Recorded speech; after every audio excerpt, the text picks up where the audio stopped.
managing the booths on the day of election is one of the reasons why a party candidate wins or loses. I'm not saying that it is all, but if we do not manage a booth, then definitely our chances of getting a good response from that booth is very slim. In any particular constituency, Lok Sabha constituency, there would be around 1500 to 2000 booths, and each booth in a particular constituency would have around 1000 votes. This is a normal distribution of votes and polling booths in a constituency. What happens is that each booth requires a person. A person is allowed from a party or from a candidate to sit inside the booth. Why are they there? They are to ensure that there is no fake voting. So if I belong to a particular area where there are 1000 votes, they are coming to vote into that particular booth.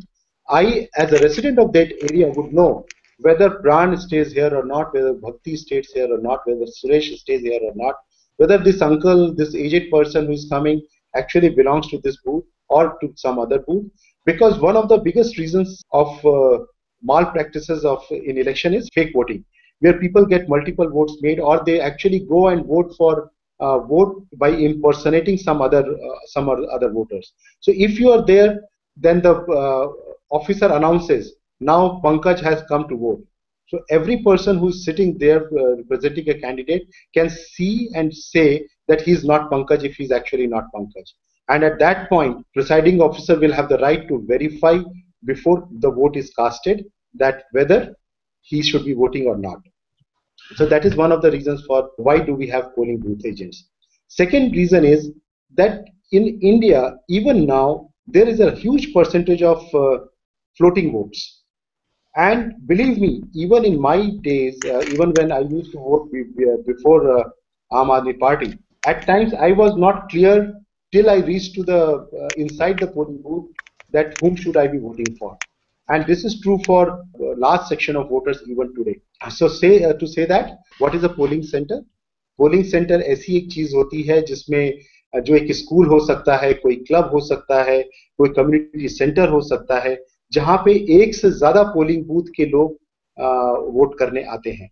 हमारी अगर एक team उस polling centre के बाहर बैठती है तो जो लोग वोट देने आते हैं नॉर्मली वो ये देखते हैं कि भाई मेरा नंबर क्या है, और वो आप देखोगे अगर आपकी एक टीम वहां बैठी है वो उनको ग्रीट कर रही है, उनको हेल्प कर रही है समझाने में कि आपका ये बूथ नंबर है, आपका ये सीरियल नंबर है आपके बूथ लिस्ट पे. तो it is a general perception, लोगों का ये मानना है कि जो फ्लोटिंग वोट होते हैं वो आपके लिए तब्दील हो जाते हैं. तो ये दूसरा कारण होता है.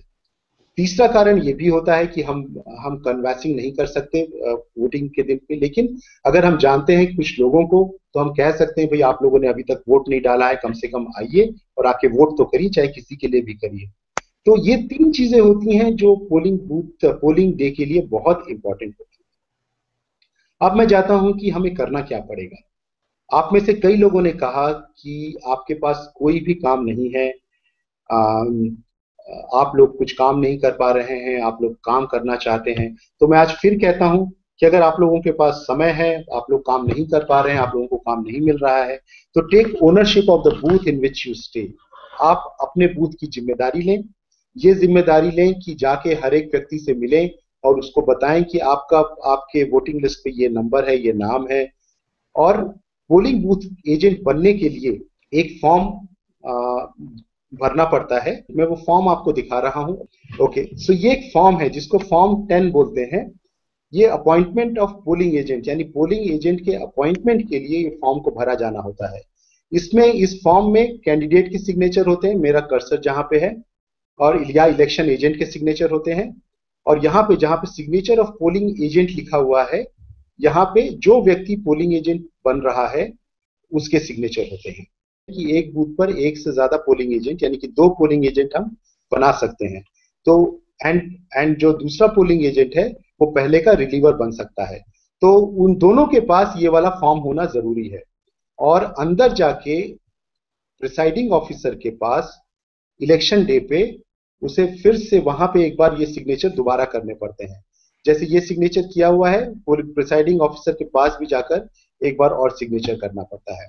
और उसके बाद अब पोलिंग एजेंट बनने के लिए उसको क्या क्या करना पड़ता है मैं आपको बताना चाहता हूँ। पोलिंग एजेंट क्या क्या क्या करता है, उसके पास क्या क्या होना चाहिए। उसके पास अपना एक वोटर कार्ड होना जरूरी है, फोटो आईडी कार्ड या वोटर कार्ड होना चाहिए। वो उस बूथ का एक वैलिड वोटर होना चाहिए। क्यों होना चाहिए, उसका रीजन ये है जिससे वो वहां पे जो वोट देने आते हैं, he should be able to recognize them, he should be able to know that ये लोग इसी बूथ के हैं। उसके पास अपॉइंटमेंट लेटर होना चाहिए। अपॉइंटमेंट लेटर जो मैंने अभी आपको दिखाया था फॉर्म 10, वही उसी को अपॉइंटमेंट लेटर बोलते हैं। कैंडिडेट का काम है कि पोलिंग डे से पहले ही हर बूथ एजेंट को एक ऐसा फॉर्म साइन करके उसके नाम के साथ दे दे, जो कि फॉर्म वो प्रिसाइडिंग ऑफिसर के पास लेकर जाएगा। एक ब्रास सील होती है, हर कैंडिडेट को या उसके इलेक्शन एजेंट को बूथ के हिसाब से एक ब्रास सील बनवाने की जरूरत है। छोटी सी ब्रास सील होती है जिसके हेड पर लिखा होगा आम आदमी पार्टी।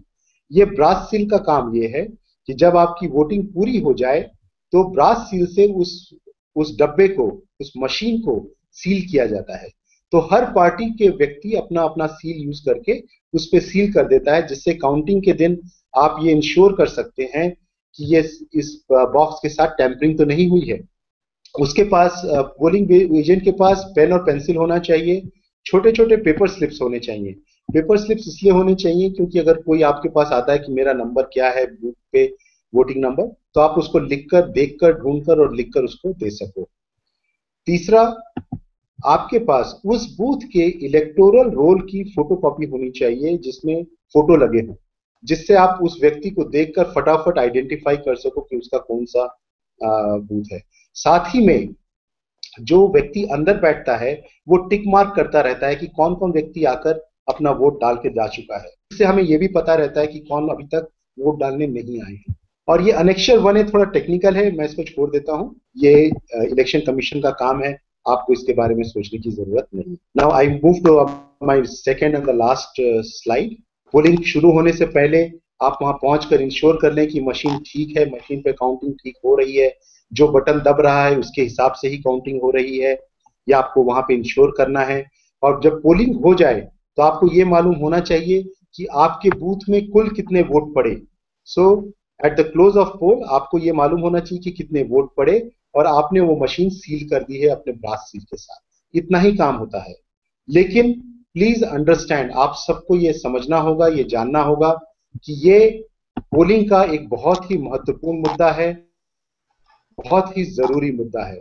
आप इसको बिल्कुल बहुत ही सीरियसली लें और इंश्योर करें कि आपके आपके इलेक्शन प्रोसेस में आप हर बूथ पर कम से कम 2 लोगों को आइडेंटिफाई कर रहे हैं, जिसमें से एक व्यक्ति अंदर जाएगा और एक व्यक्ति बाहर टेबल पर बैठे, जिससे आप पूरा का पूरा इलेक्शन अच्छे से मैनेज कर पाए। If somebody wants to volunteer for booth management, how do they go about signing up to become a volunteer?